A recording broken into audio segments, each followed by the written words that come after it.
All right, here we are again. It seems like just yesterday we were all together, and I appreciate you coming out again for the Unity of Livonia, A Course in Miracles study group. It's Tuesday, July 8th, and we are making our way on through the course.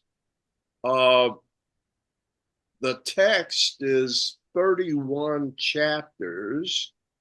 So tonight we start chapter 14. So we're almost halfway there. And in the workbook, tonight we're on lesson 91. We've got a little ways to go to finish the workbook. We'll be finished with the text probably around January. Okay. But the workbook goes on for another, I didn't say that right then. Maybe we'll be finished with the text by September, but the workbook will go on into January or so of next year. Let's get Karen in here and say hello.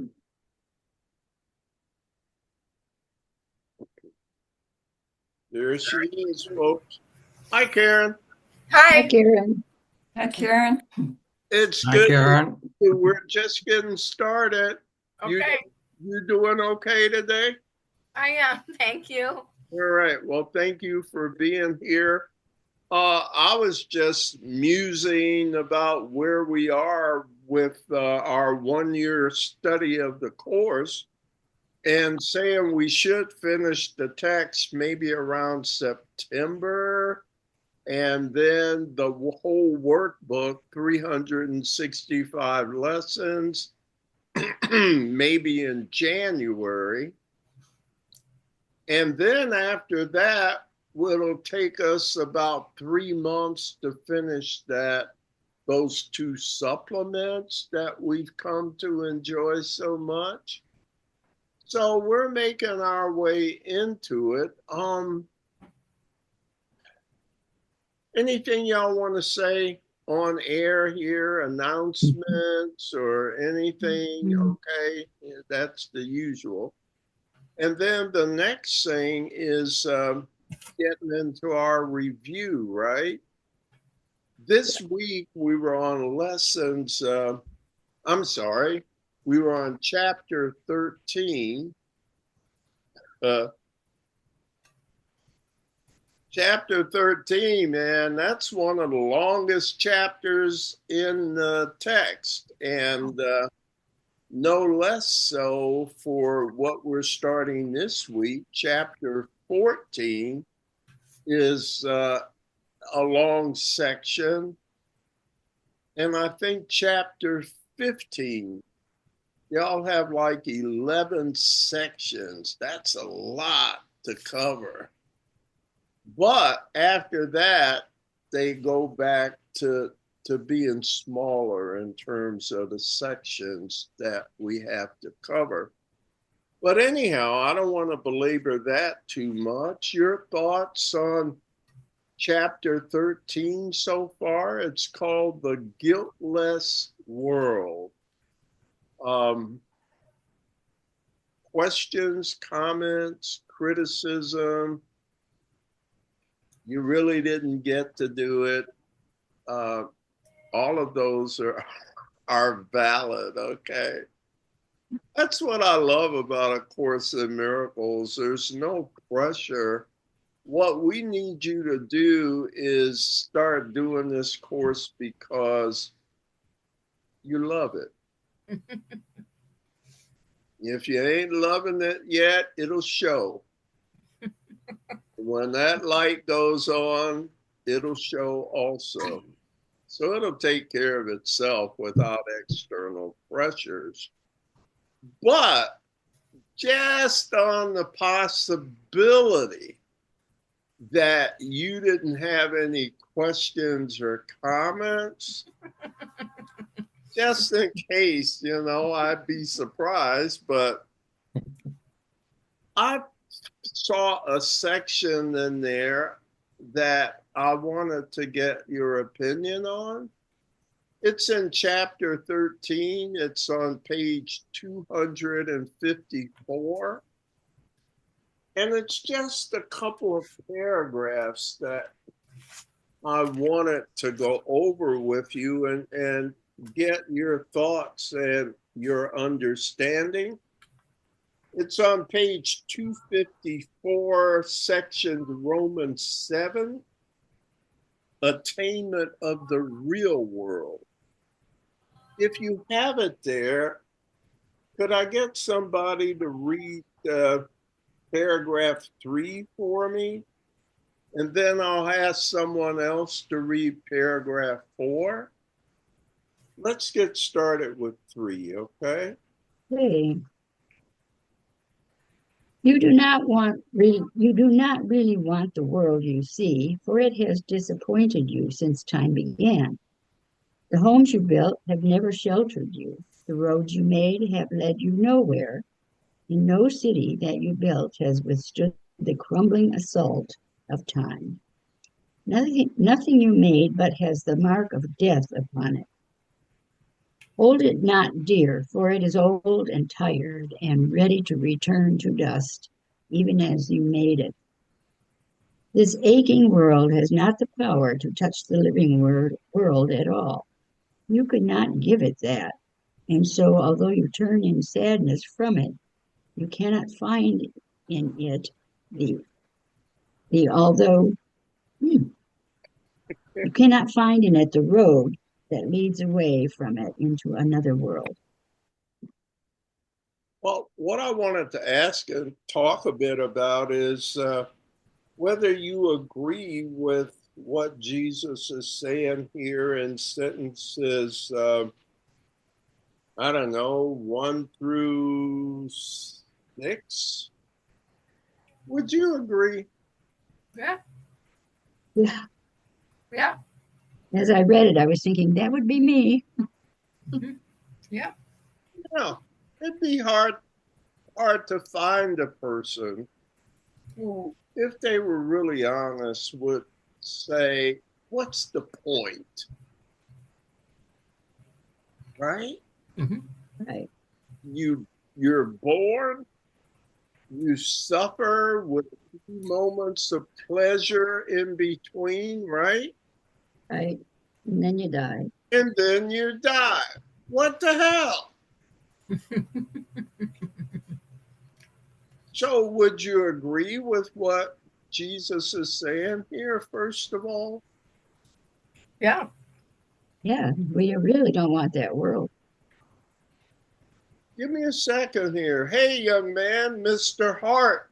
Yes, Can you hear me?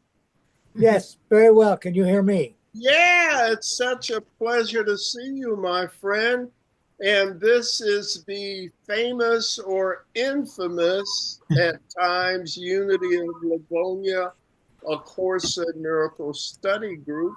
How'd you hear about us, Phil? I started.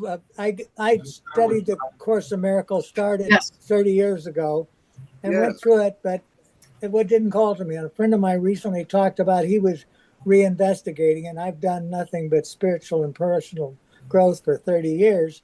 So I downloaded the book, and then I looked where I knew Unity churches from my experience did it. So I looked at Unity and Science of the Mind churches, and Unity was the one, your particular Unity church showed this meeting. So that's how I got here. Well, I hope that was a good omen that we showed up. We're certainly glad to have you. Where are you from, Phil? I lived 83 years of my life in California, half of it in Northern California and half in Southern California. So you're in California right now? No, I'm in Milford, Michigan. I moved here 4 years ago. Oh, so you do live in Michigan now, but you spend a lot of time out on the coast, huh? No, not anymore. I'm happy here. I have a granddaughter, Yeah. and granddaughter, and 2 great grandchildren. Well, it's good to have you here. I was born in Nashville, Tennessee, but I've been in Michigan all of my adult life. And I think maybe I didn't mention in the email I sent you, but I started A Course in Miracles in 2001. I've been an avid student and teacher for about 20 years or so. And I've been facilitator of this group since May of 2007. Wow. And of course, then we were meeting in person at the church every week. And with the pandemic, we shifted to Zoom, and we liked it and said we were going to stay as a Zoom group. So that's a short history about myself. This, as I said, is our illustrious participants this evening. Anything y'all want to say to Phil, or welcome. What's up, or welcome? Welcome. Glad to have you. Yeah.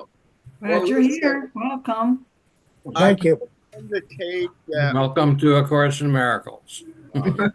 Thank you, Ron. It says Zoom 1, but his real name is Ron. His real name isn't Zoom. No. Anyhow, we use the Foundation for Inner Peace edition of A Course in Miracles. Do you have that one, Phil? What is that? Have what one? I just have, I downloaded, I had it downloaded years ago. I've got Kindle. I've got the Kindle version of that. Is it published by the Foundation for Inner Peace? I'll have to look at it. Just a sec.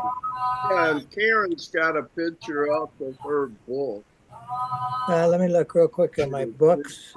Yeah. Thank you, Karen.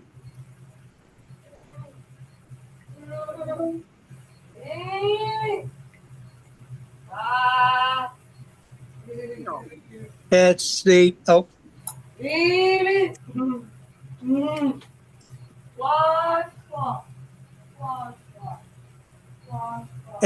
it keeps going dark on me.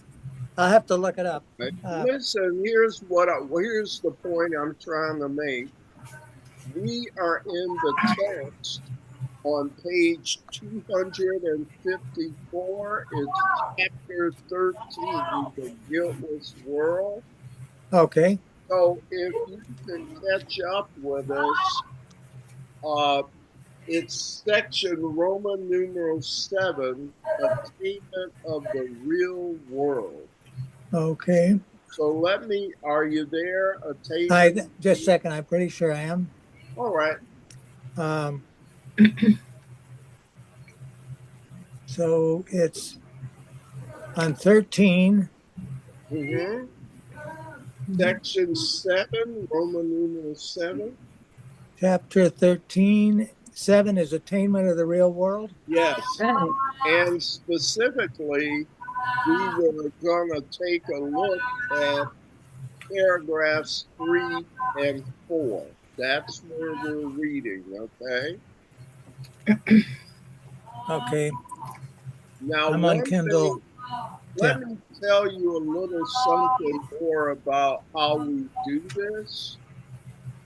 I was remiss because I have not sent the reading schedule.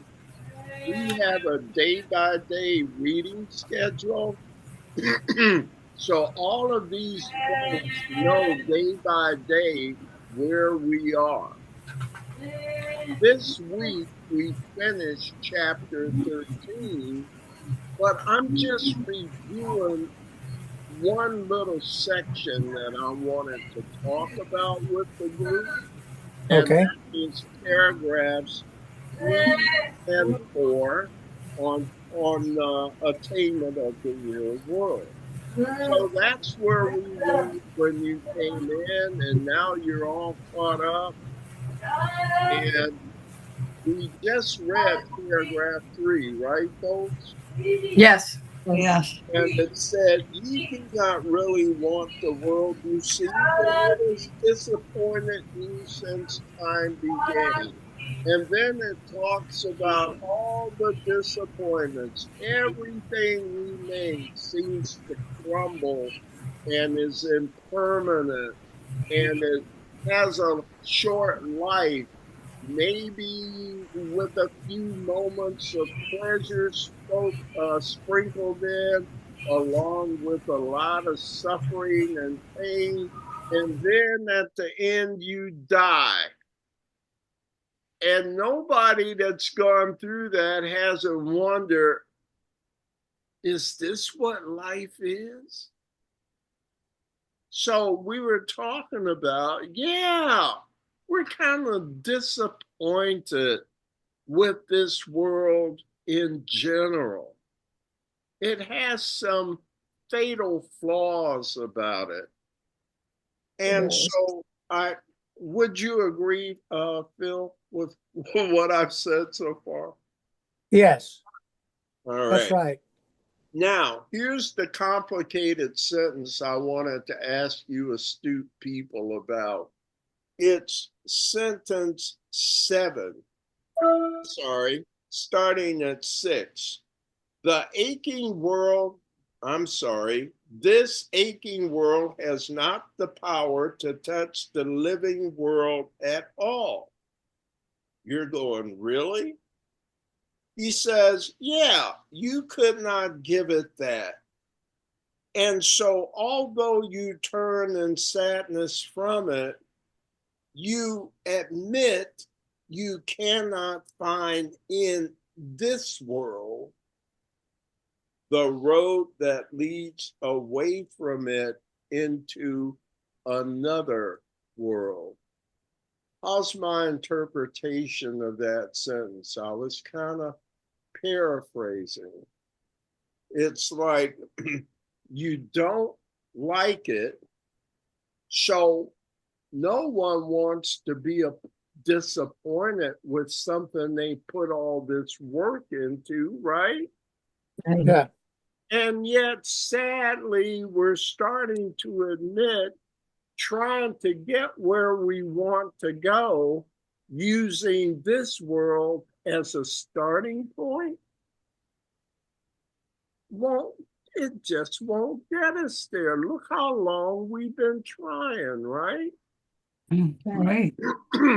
So now we're getting set up with the possible solution, and that's in paragraph 4. Phil, do you see it there? Do you I'm trying to find, I'm looking at T13B 7.6. Where have I? go to point 4? Okay. It starts, yet the real world. Yes, I've got it. Okay. Read that paragraph, my friend. Yet the real world has the power to touch you even here because you love it. And what you call with love will come to you.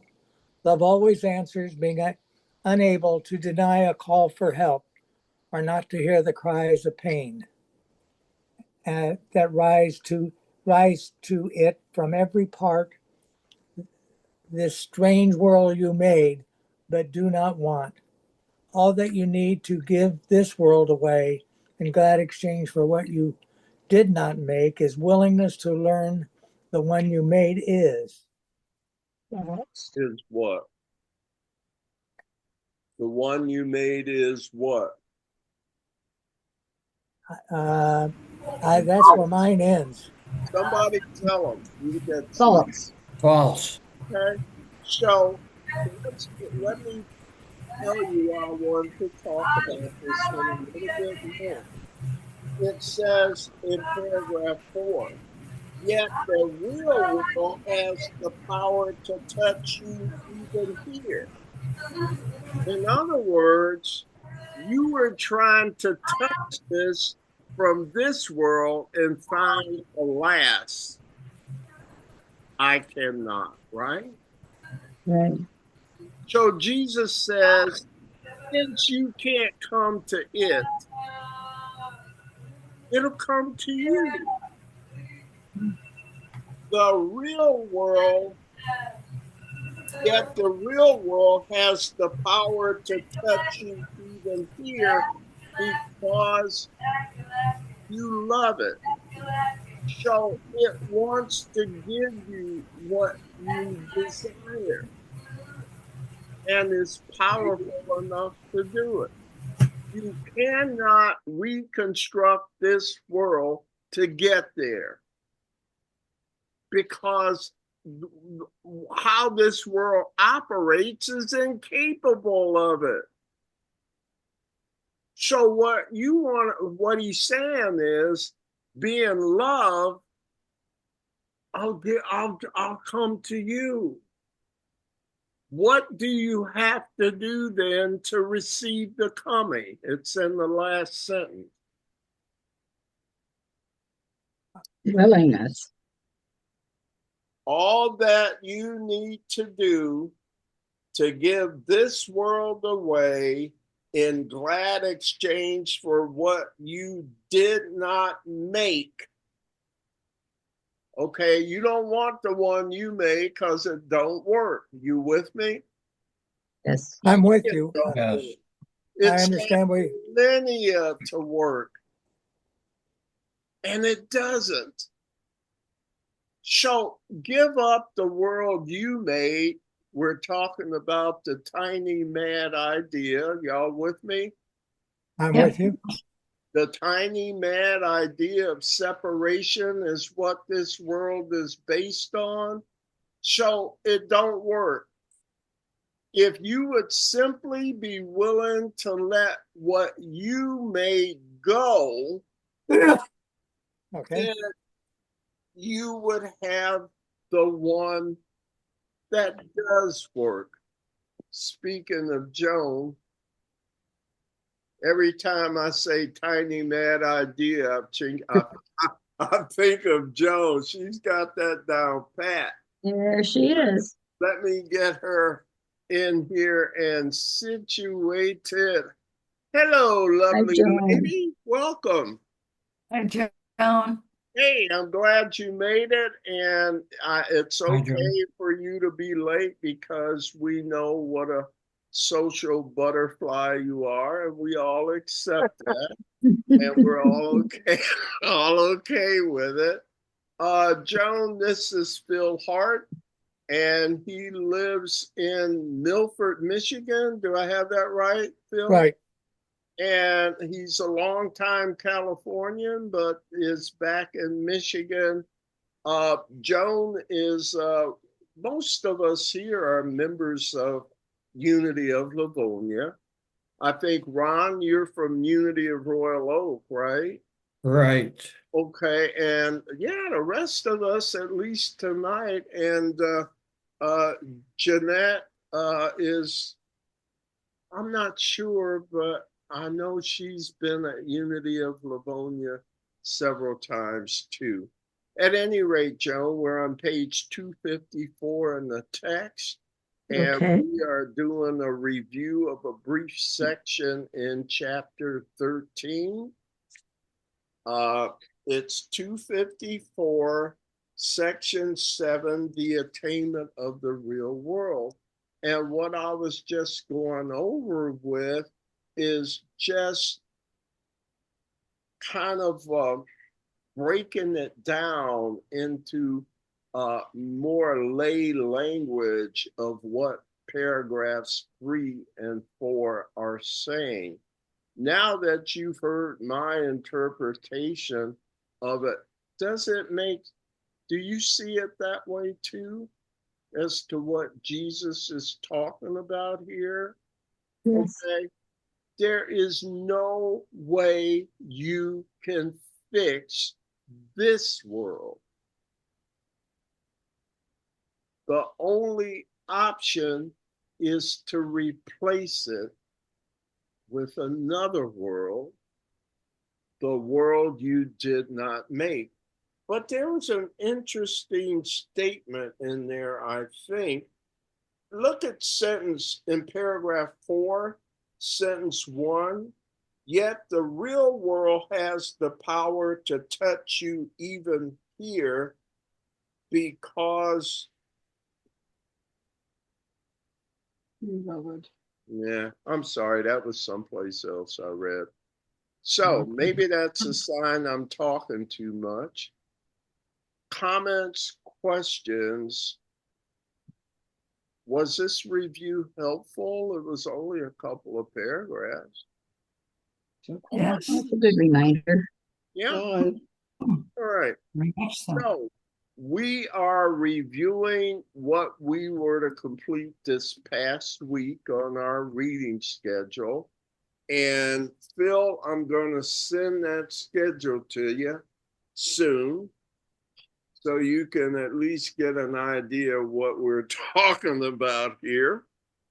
And this week also, we covered lessons.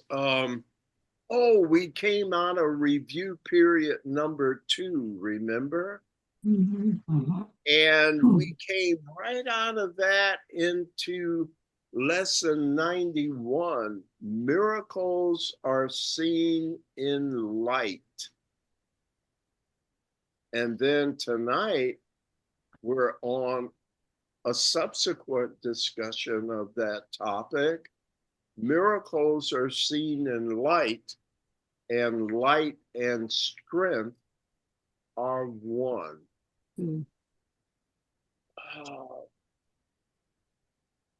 What does he mean? Let me just see where you're going. If you did lesson 91, it said miracles are seen in light.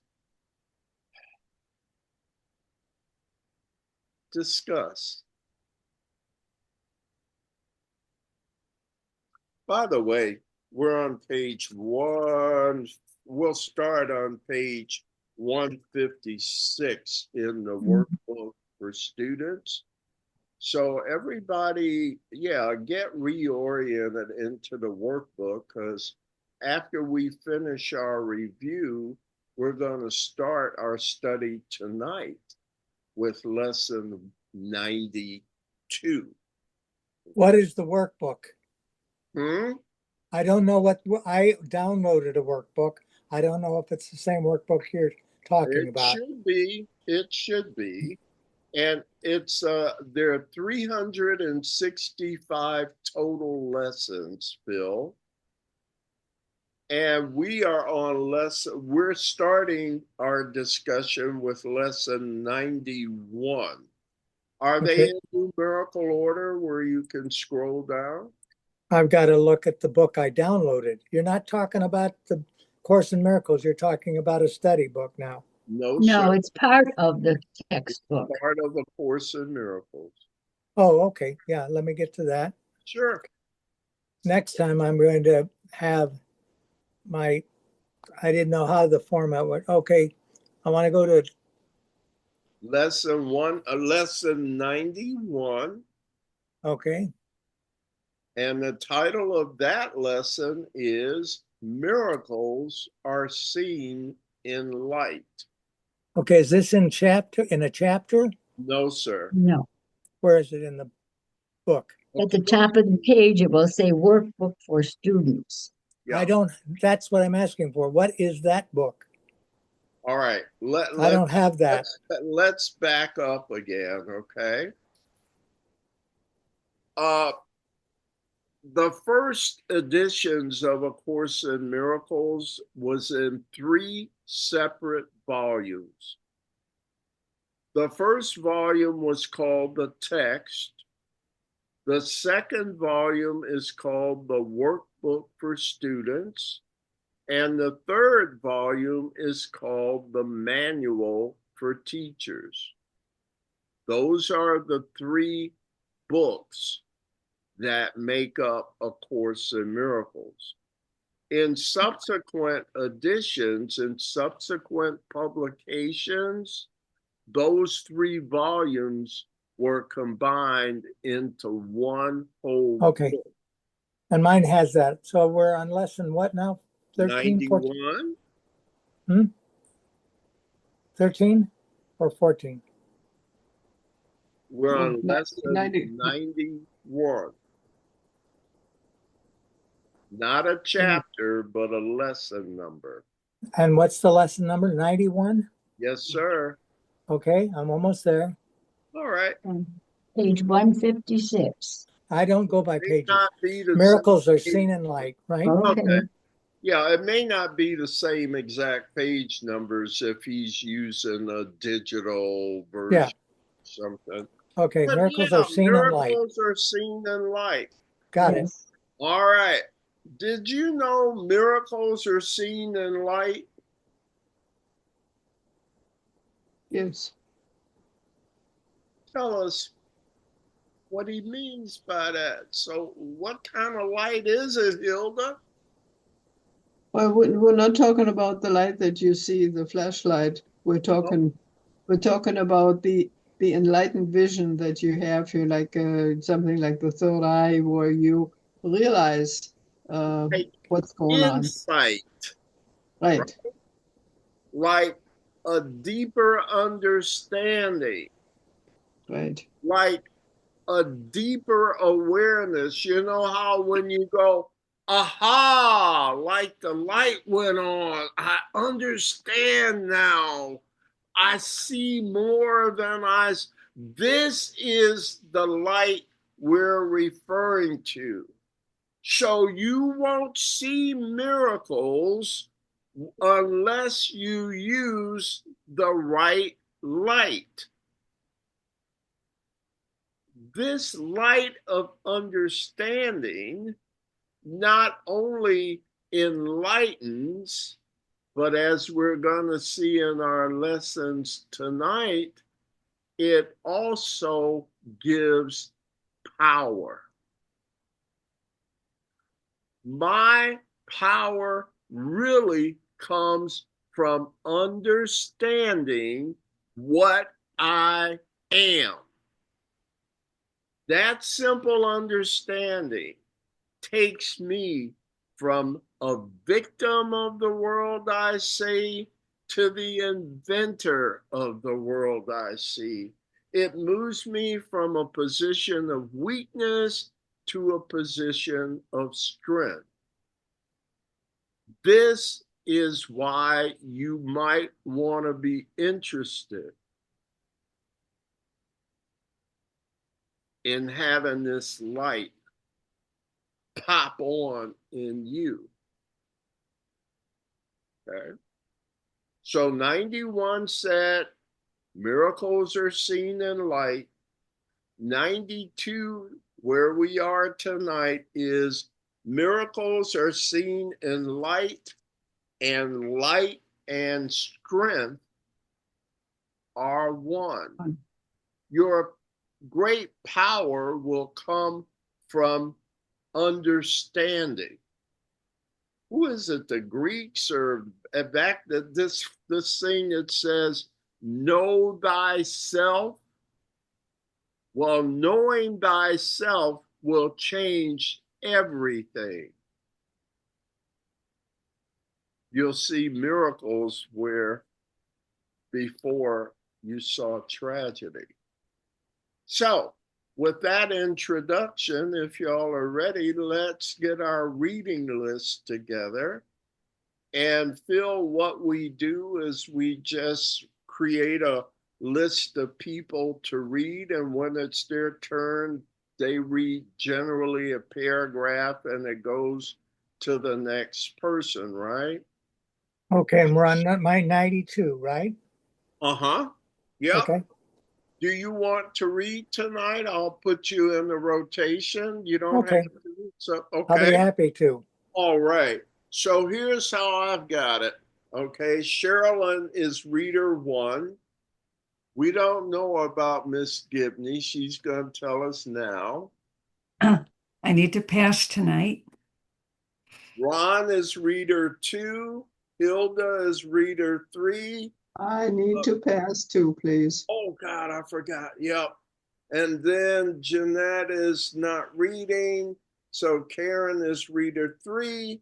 Phil is reader 4 and Joan is reader 5. How's that sound, everybody? We Okay. Good. All right. Now, let me explain, Phil. With every workbook lesson, we include a meditation period. It'll be, I don't know, 7 minutes or so is about what we usually do. So what we're going to do is go over this lesson, read this lesson, discuss it, and then spend some time in meditation reflecting on this lesson. Hold on a second, folks. Give me a sec. Hey, daughter. Hey, how are you? Well, I'm fine. Do you know what day and time it is? I think so. Guess what I'm doing? Are you on the patio? No, I'm not on the patio. I'm at my Course in Miracles study group, babe. Yeah, that's all right. Listen, I'll check with you. We finish around 8:30. I'll give you a call back if you're still up and stuff. I am. All right, love you. See you later. Hey, love you too. All Okay, right, bye. bye. All right, thanks for your patience, folks. So I forgot where we left off. I think we're ready to go, aren't we? Yes, I think Cheryl? so. Yes. And Well, hold on, Phil. Did you understand? Do you meditate at all? Yeah, I do TM. I do it every day, twice All a right, day. I figure you'll fit right in, and so we'll do the lesson and meditation. Go ahead, Sherilyn. We're still on lesson 91, correct? 92. Starting on 92? Mm-hmm. All right. Miracles are seen in light, and light and strength are one. The idea for today is an extension of the previous one. You do not think of light in terms of strength and darkness in terms of weakness. That is because your idea of what seeing means is tied up with the body and its eyes and brain. Thus, you believe that you can change what you see by putting little bits of glass before your eyes. This is among the many magical beliefs that come from the conviction you are a body and the body's eyes can see. Thank you. Ron, paragraph 2. Yes. You also believe, excuse me, you also believe the body's brain can think. If you but understood the nature of thought, you could but laugh at this insane idea. It is as if you thought you held the match that lights the sun and gives it all its warmth, or that you held the world within your hand, securely bound until you let it go. Yet this is no more foolish than to believe the body's eyes can see, the brain can think. All right. So, Karen, let me call on you. Okay, you're a newbie with the group. How's this hitting you? Is he saying anything that surprised you? The brain part did. What about the eye and the eye part of it? Yeah, no, that I believe no, that doesn't surprise me. That this isn't real. Did you know that before you read it in the Course in Miracles that this isn't real?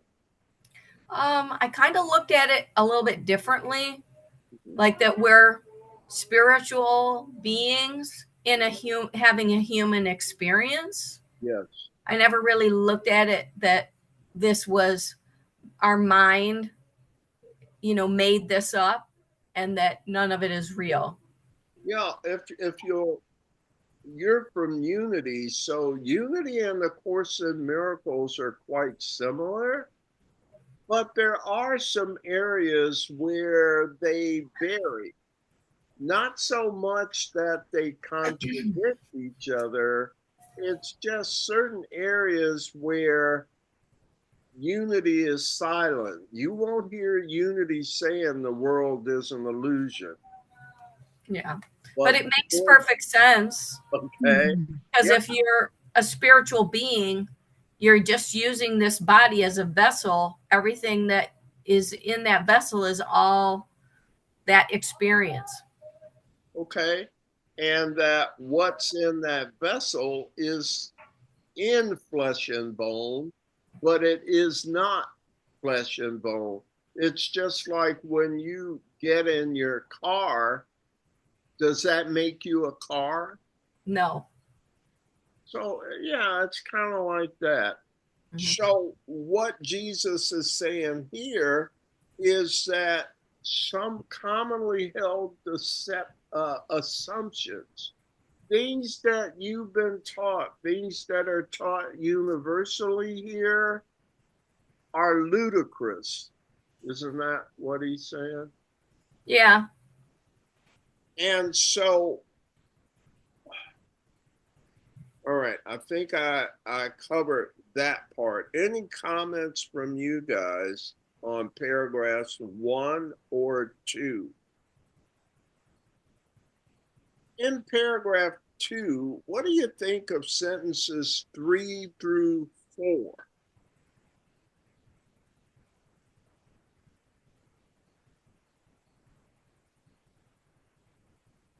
Well, I've done I'm sorry. I've done a lot of personal spiritual growth, I believe. And I believe that when I connect to my spirit, to the soul in me, I look at the world differently. I look at people differently. I'm seeing the unity of all living things in the world, from all of the animals and all of the things I don't even see. And I'm feeling the wonder and awe of how physical life has evolved. And we have an opportunity to connect to that. I call it the divine, the divinity in myself, which is the divinity of Christ. And when I listen to that, the world looks different. And I look differently at the world than I ever thought I would, even 10 years ago. So it's a process. You know, I also have worked with my Akashic records and have looked at all my lifetimes, and through direct contact. So what are the Akashic records, Phil, for those that may not know? Akashic records come from learnings from India, and they go back thousands of years, and there's record keepers. And to access the record keeper, I can find out about my past lives, what I experienced, what I've done in this life, how that's viewed from the soul's perspective. I know that the tradition may be associated with India, but let me tell you my understanding of the Akashic records. The Akashic, you ever heard people say, I was almost got killed and my life flashed before me in a second or something like that? Yeah. Your Akashic record is your memory, which automatically records every experience you have, whether you're conscious of it or not. For example, you walk down the driveway to your car. You see certain objects, but did you see all the pebbles that made up that pathway in your driveway? Well, your mind did. And it was recorded into your memory banks. the recordings are what they say, a record. And they become accessible under certain circumstances. So I've read and heard that when people die in the afterlife, there's this thing, and you'll hear it sometimes with people that have had a near-death experience, and they'll talk about going to a life review. Have any of you heard that phrase? Oh, yeah. You Yes. get up there and there's a life. So what it's going to do is to look at the recording of every experience you had. So certainly people from East India, from India, have spoken of these things. All I'm saying is at another level too, you'll hear about this record. You know, the body is a biocomputer.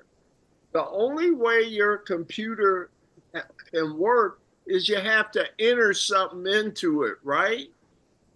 Right. Now it's got something to work with, to manipulate, to manage, right?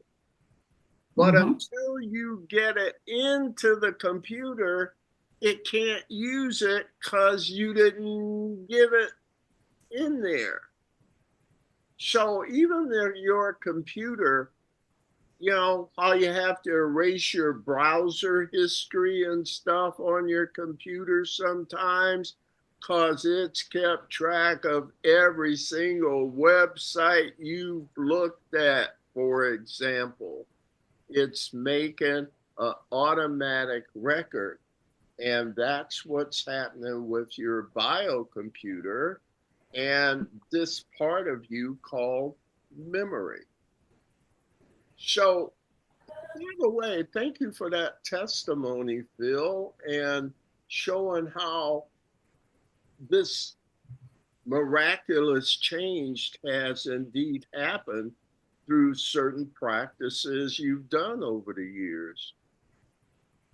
It's changed me too. I think most of us here can remember when we were different, if you will, than we are now. But I just wanted to, this idea about what makes you think that you hold the candle that lights the world, or that what you think is such a big deal. What makes you think your thoughts are that important? Jesus is asking, I'm asking. What made you think that what you think means is that big a deal? What makes you think that what you think is what you should do? Who told you that? Your ego.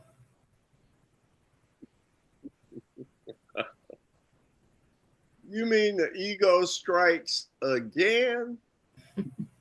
And again and again and again. All right. Is it okay? Can we go on now? Please.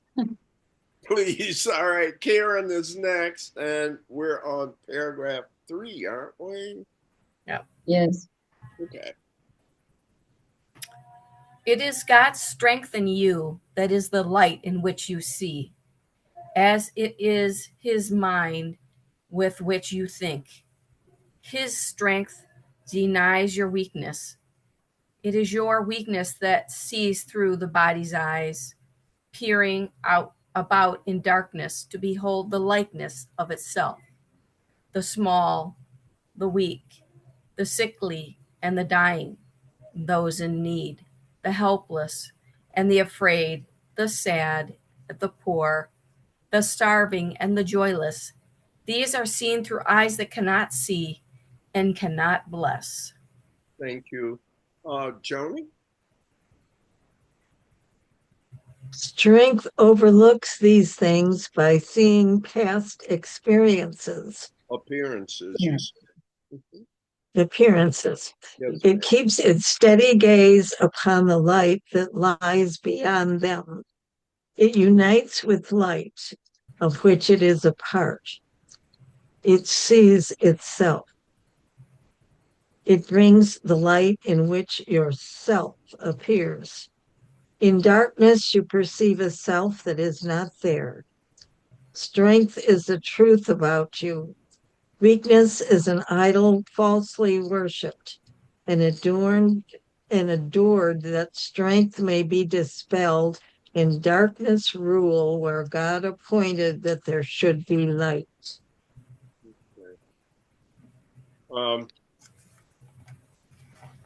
Let me just stop a minute here.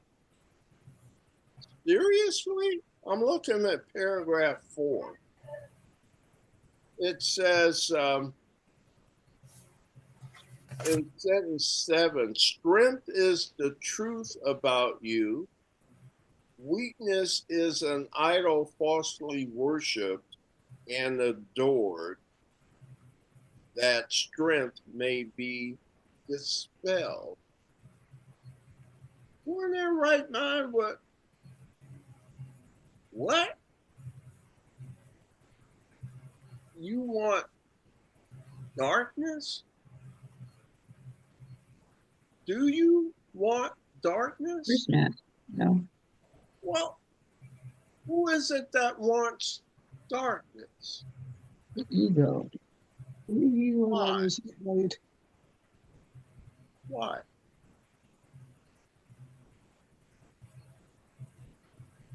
Because light will dissolve it. Light will dispel it. It's light is a threat to its light.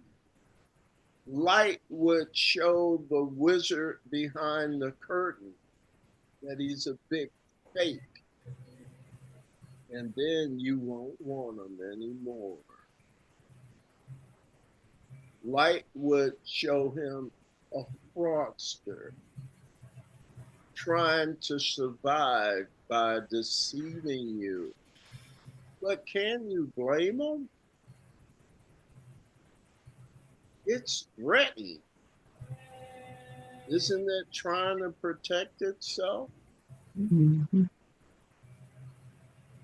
In the same way you try and protect the world you made? Mm-hmm. Yeah, you hate.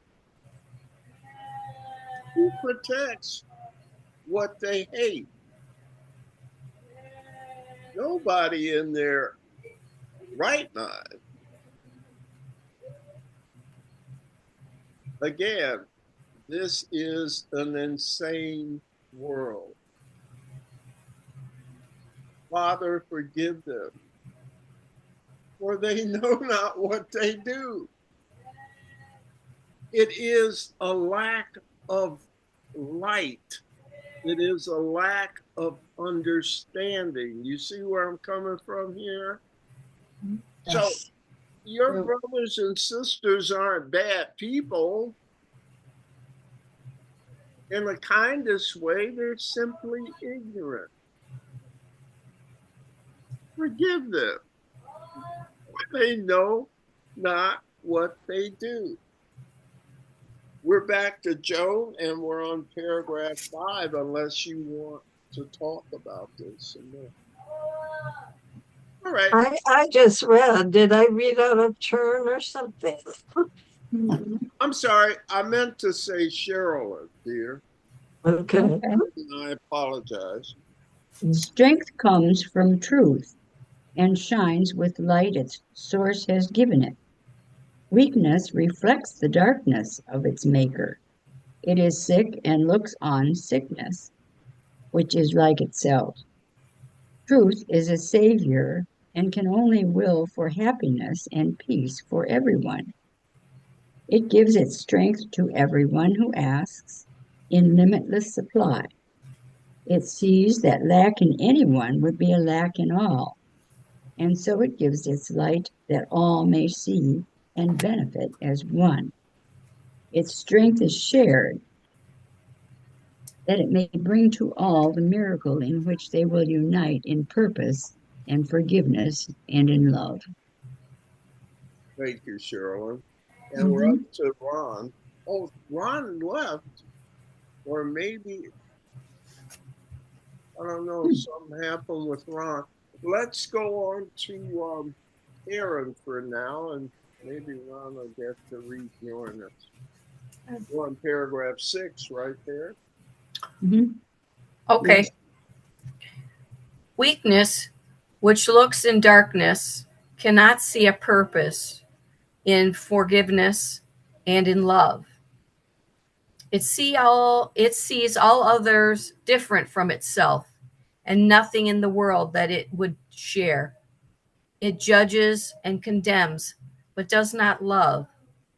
In darkness, it remains to hide itself and dreams that it is strong and conquering, a victor over limitations that but grow in darkness to enormous size. Yeah. Bill, you want to do that next one? Okay. It fears and it attacks and hates itself, and darkness covers everything it sees, leaving its dreams as fearful as itself. No miracles here, but only hate. It separates itself from what it sees, while light and strength perceive themselves as one. The light of strength is not the light you see. It does not change and flicker and go out. It does not shift from night to day and black to darkness till the morning comes again. Comments from anyone? Okay. I think now we are back to you, Joe, for the next one. Okay, paragraph 8. Mm-hmm. The light of strength is constant, sure as love, forever glad to give itself away, because it cannot give but to itself. No one can ask in vain to share its sight, and none who enters its abode can leave without a miracle before his eyes and strength and light abiding in his heart. I say we keep going. Is that okay? We're back. What? We're back to Sherilyn White. Okay. Paragraph 9. Yeah. The strength in you will offer you the light and guide your seeing, so you do not dwell on idle shadows that the body's eyes provide for self-deception. Strength and light unite in you, and where they meet, your self stands ready to embrace you as its own. Such is the meeting place we try today to find and rest in, for the peace of God is where yourself, his son, is waiting now to meet itself again and be as one. Thanks, Sherilyn. And Ron is back. Yay. You can read, Ron? Yes, you were on 10? Yes, I think so. Yeah, let's finish this up, and then I wanted to discuss a couple things before we go into meditation. Ron, for paragraph 10. Yes. Let us give 20 minutes twice today to join this meeting. Let yourself be brought onto yourself. Its strength will be the light in which the gift of sight is given you. Leave, then, the dark a little while today, and we will practice seeing in the light, closing the body's eyes and asking strength to show us how to find the meeting place of self and self, small s and capital S, where the light and strength are one. Let's finish this last one and say we've gotten the reading part done. Let's see, Ron. All right. Okay, so we're up to Karen. Morning and evening, We will practice thus. After the morning meeting, we will use the day in preparation for the time of night, when we will meet again in trust. Let us repeat as often as we can the idea for today and recognize that we are being introduced to sight and led away from darkness to the light where only miracles can be perceived. And notice how much time is in the instruction for this meditation period. You notice that this is pretty long, 20 minutes we're up to. Twice a day, that's 40 minutes plus the stuff in between. So you see how he's building on meditation time compared to the short bursts we did when we started, like workbook lessons 1 and 2 and earlier on. But beyond that, I wanted to get your opinions on the word. It appears in like paragraph 9, paragraph 10, and paragraph 11. The word is self. What's he saying about self? Then you're going to ask me which self, aren't you? You know, we got to be messed up to where we have two versions of us. Who else has a self and a self? Red flag should have went up right away, right? But on a more serious note, help me to understand about what the light does in terms of giving us strength. It seems like some sort of merger happens, some sort of joining, some sort of meeting place between what and what. Who is it that's joining? Everybody? No. Look at the word in those 3 paragraphs. You'll see the word self in paragraph 9. That one's with a capital S, right? Mm-hmm. And then in paragraph 10, you see the word self twice. Once with a small s and once with a capital S. Do you see it? Mm-hmm.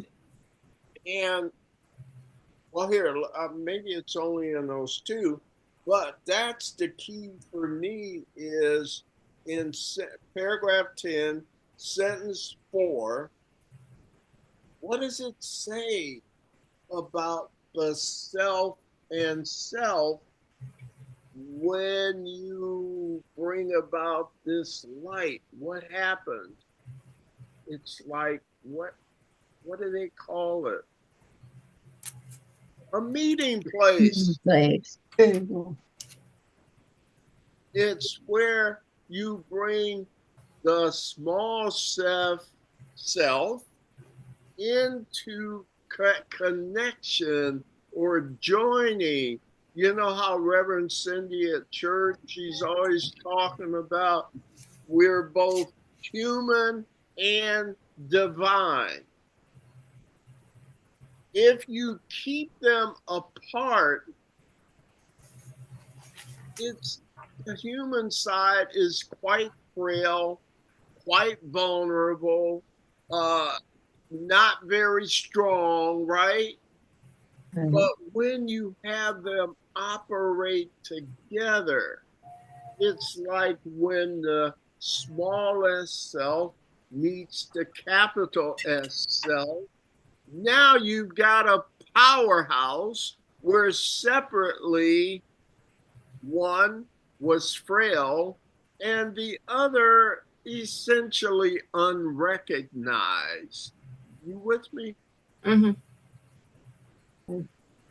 So when you understand, you will start practicing having them operate as one. Now, what was weak becomes strong.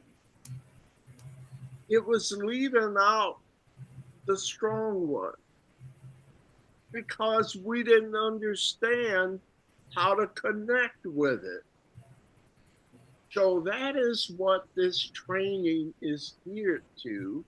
It's not to destroy yourself, but it is to enhance yourself by joining these two dichotomies.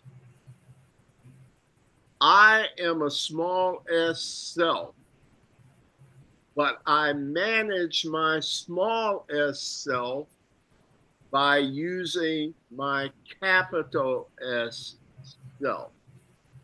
The guidance to my small self has been taken over by my capital S self.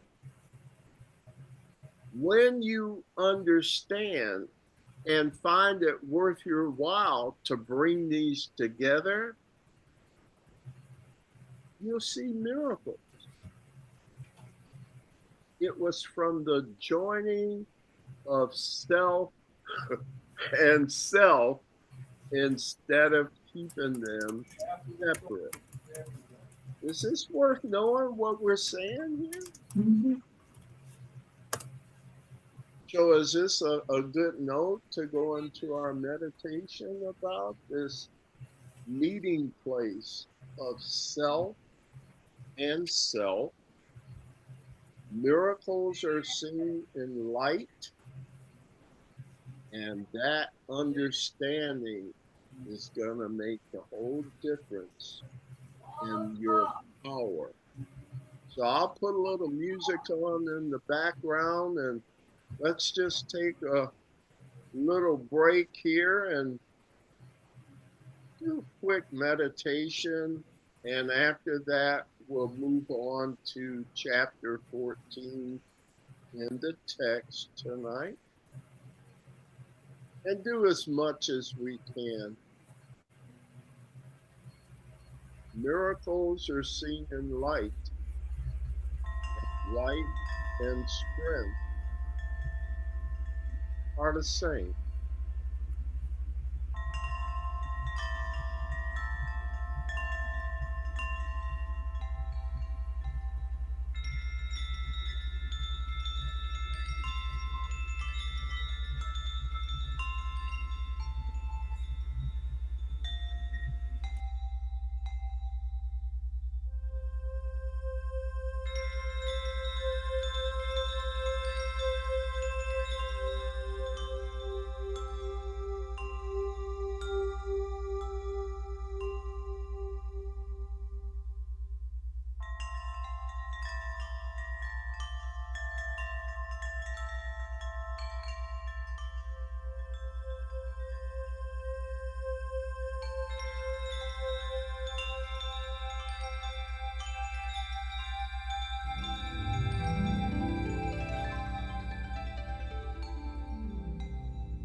miracles are seen in light, and the light is also strength. So if you want to go from weak to strong, understand the importance of merging yourself with yourself. I didn't say get rid of yourself. I said bring it under the auspices of yourself. Now that's clearly double talk, but do you understand? What a smart group of people. I don't know why I was so blessed to be connected with such a smart group of people. Phil, how are we doing? You okay? Yeah, thank you. All right. Listen, we've got a few minutes left. Let's just tackle chapter 14. We've got to do the introduction and as much of section 1 as we can. Again, keep in mind, we're into these long chapters, and of course, in Miracles, it was chapters 13, 14, and 15. So get geared up for that. A lot of reading this week, and then it'll taper off a bit after that. You deserve a break, right? Mm. Looking at our reader list, is it Phil's turn for chapter 14? Let me read. You got me off. I was watching you. So I've got to have a difference. Let me get back to chapter 14. 14, yes. Pass on me this time. I'm getting some experience navigating here with us through A Course in Miracles. And it's on page 270 for everyone else in our books. And I'm going to have Phil to read the introduction. It's only one paragraph. Well, I'm not there. I'm still take your time. I'm just filling in while you look for it, okay? I was just going to say, for those that are with me on Tuesday night, we're already deep into chapter 14. I'm sorry, on Monday nights for ACIM Talks. We're deep into chapter 14 because it was part of our oracle text reading, right? So we are maybe section 7, whereas on Tuesday, we're just starting it. And how you doing, Phil? Okay, chapter 14. Yes. Let's do it. Chapter 14, Teaching for Truth. Yes, you are blessed indeed. Yet in this world, you do not know it, but you have means for learning it, seeing it quite clearly. The Holy Spirit uses logic as easily, as well as does the ego, except that his conclusions are not insane. They take direction exactly opposite, pointing as clearly to heaven as the ego points to darkness and to death. We have followed much of ego's logic and have seen its logical conclusions. And having seen them, we have realized that they cannot be seen except in illusions. For there alone, their seeming clearness seems to be clearly seen. Let us now turn away from them and follow the simple logic by which the Holy Spirit teaches the simple conclusions and speak for truth and only truth. Questions, comment? There's a very refreshing word, though, that I want to point out to you that you'll find to be a relief. And it's in sentence 5. Let us now turn away from them and follow the simple, simple, simple logic by which the Holy Spirit teaches the complicated, right? No, not complicated, but simple conclusions. So, are you looking forward to something simple? It would be a relief after the complexities of this world, wouldn't it? So we're up to Joan to get into section 1, please. Okay, section 1, the conditions of learning. If you are blessed and do not know it, you need to learn it must be so. The knowledge is not taught, but its conditions must be acquired, for it is they that have been thrown away. You can learn to bless and cannot give what you have not. If then you offer blessing, it must have come first to yourself, and you must also have accepted it as yours, for how else could you give it away? That is why miracles offer you the testimony that you are blessed. If what you offer is complete forgiveness, you must have let guilt go, accepting the atonement for yourself and learning you are guiltless. How could you learn what has been done for you, unknown to you, unless you do what you would have to do if it had been done for you? All right, we're going to come back. Sherilyn, paragraph 2. Indirect proof of truth is needed in a world made of denial and without direction. You will perceive the need for this if you realize that to deny is the decision not to know. The logic of the world must therefore lead to nothing, for its goal is nothing. If you decide to have and give and be nothing except a dream, you must direct your thoughts unto oblivion.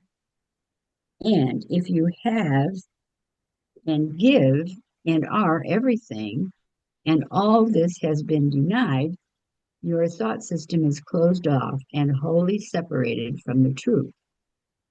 This is an insane world, and do not underestimate the extent of its insanity.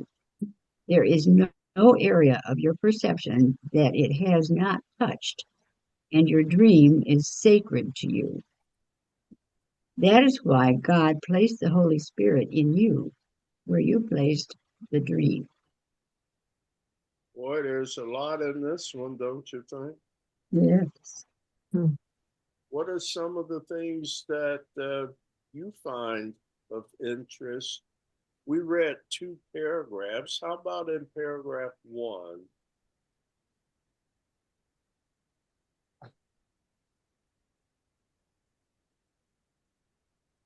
You ever get into a position where you don't even know how to form a question? You know you got a question, but how, what? Where do I start, right? Let me ask a question. Look at sentence 2. Well, wait a minute. If you are blessed and do not know it, you need to learn it must be so. The knowledge is not taught, but its conditions must be acquired. What? All right. Let me sum it up with this speech because I think it'll help you hear. A Course in Miracles is not in the book. Have you heard me say this before? Yeah. Yeah. Oh, yeah. A Course in Miracles is experiential, not theoretical. The purpose of the book is to help you meet the conditions to start having the experiences. It is the experiences that are the central teaching of this course. So 1,200 pages of eloquent, authoritative words is ultimately not the point. The words are preparatory. Now, if I said that about the course as a whole, let's take another look at sentence 2 in paragraph 1. The knowledge is not taught, but if you meet the conditions, you can have the experiences that will teach you that you are blessed. If you are blessed and do not know it, you need to learn it must be so. Well, how am I going to learn that it must be so? By reading about it? No. Not really. The reading is a pointer. Like what is it, that Buddhist expression? It's like the finger pointing to the moon. The moon is not the finger, right? Right. It's only a guide, a signpost to what you're really after. And what you're really after are the living experiences. That is the teaching. Okay? You can talk and talk, and people can say all types of things, but when you have the experience for yourself, you may not be able to explain it to anyone, but you know that you know that you know because you just felt it. And that's the teachings that we're going for here. Was there a comment? Okay. Sentence 7. If what you offer is complete forgiveness, you must have let guilt go, accepting the atonement for yourself and learning you are guiltless. And so, what am I going to ask you guys next? What is atonement? What is atonement? Atonement is the correction of errors in thinking. Okay, you knew Joe was going to beat you. Come on now. Atonement is the correction of errors in thinking. Why is it important to correct the errors in your thinking? Because thoughts are the most powerful thing there is. God Himself creates through thinking. So if your thoughts are not idle, but are in fact active and collectively making the world you see, if you don't like the world you see, where is the solution? To correct what you see? Yeah. Your errors in say thinking. No. Don't correct what you see. Seeing it is the effect of thinking it. You say, well, I didn't think of the Ukraine-Russia war. No, but enough of us have that sort of collective thinking that it's manifesting all over the place. So what do you want to do? Go get rid of Russia and Ukraine? No, that's not where the problem is it? How many have we talked about the Kabbalion? It's the writings of Hermes, thrice great. At any rate, he's way back in the Egyptian times. But he has these 7 laws. The first law is everything is mental. Everything is thought. As incredible as it sounds, there is no objective reality out there apart from our collective thoughts. So if you want to bring about a change, you have to go to the cause, not the effect. Do you see how powerful thoughts are? And to be endowed with a power like that is a superpower that can get you what you want, but as easily get you what you don't want. So power is not enough. You also, when you have this much power, you have to have wisdom. You can't use it all willy-nilly and think your thoughts don't mean anything. So this whole salvation process is related to the cause of the problem. Your what? Starts with a T. H. O. Thoughts. You. Whoa. Hey. Right? Okay. So do you see why the correction of errors in our thinking is of paramount importance for salvation, for solving our misery and suffering?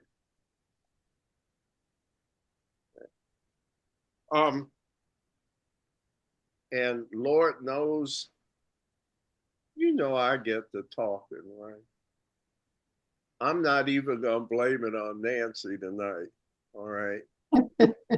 I confess, we went over, we did not finish what was on our schedule. We had, but we were close, right? We only had 5 paragraphs to do. Right. We did 2 of them. So, all right, here we go. Did you have a good time? Yes. Yeah. Yes. All right. I'll take the win because you know that I work for Smiles, right? Phil, I am going to have Gina send you. I talked to Gina today. She didn't get the thing in time to get you on our list for her invitations. Okay. But you'll be getting it from Gina Angeli every Monday for the following Tuesdays. I'm also going to have Gina to send you our study schedule so you can see how we move through A Course in Miracles, okay? Okay. Again, we will study this. It's going to really take 15 months, but it's a cover-to-cover study of A Course in Miracles, including the 2 supplements. One is called Psychotherapy. The other supplement is called The Song of Prayer. Have you ever heard of them? Yes. Okay, so they were written by Helen Schuckman through the same voice that she did A Course in Miracles.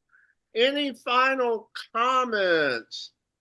I had a good time, man. I try not to come out here if I ain't having a good time, you know? So I hope you did too. Anything? Anything?